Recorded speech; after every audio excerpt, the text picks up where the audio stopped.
Well, we continue as a company to grow 20-25% annually compound. This year as a group, we fly over 60,000 individual flights.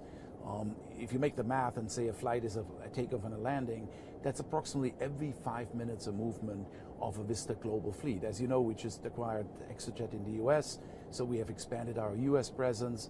And what the real infrastructure which we give our clients, support the client needs, is that within the shortest notice possible, clients can hop on our airplane and fly a VistaJet airplane. Now, the company, especially in this region, has grown out proportionally with about a 35% growth rate. So especially in this region, we see a massive shift from ownership to a shared economy.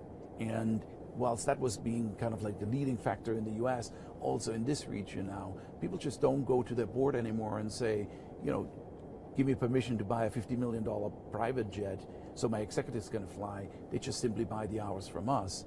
And that's that excessive growth and that incredible growth we're seeing in this region over the last 12 months especially. So tell me about the Middle East as a hub. I know you've been focusing the business here because you see this as a big growth driver into the future. What are some of the fundamentals that underpin the momentum that you're seeing here? Well, I always share this simple math that, you know, from here, within 8 hours, you reach about 70% of the world population, right? This is a fantastic geographic location to do business in, whether it's here in Dubai, whether it's Abu Dhabi, whether it's from Saudi.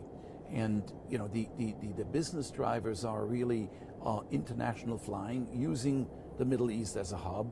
And you know, for us, it's a great place to do business. If you look at the UAE, I mean, we moved our corporate headquarters with Vista Global just recently, about 6 months ago, to the DIFC, and it's a great place to do business. So pardon the pun, but what would you say is the biggest headwind facing the sector today?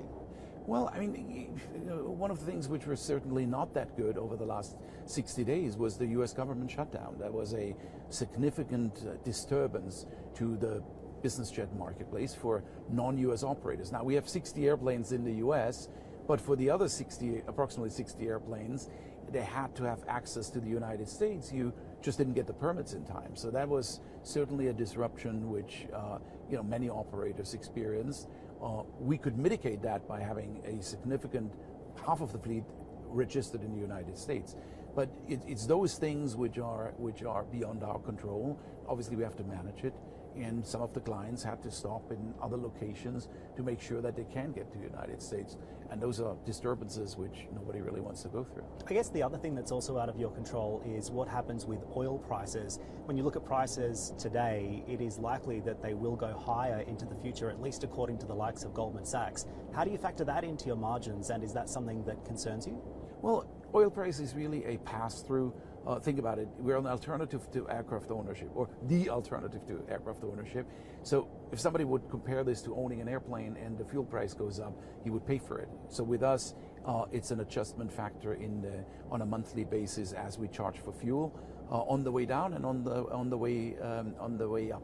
So, but the portion of the fuel surcharge is not prohibiting a client to fly, because it's only a very small portion of the total cost. That's maybe different compared to a low-cost airline where maybe the ticket price is $100 and then fuel surcharge become $50. So that would be a prohibiting factor. But it's a pass-through.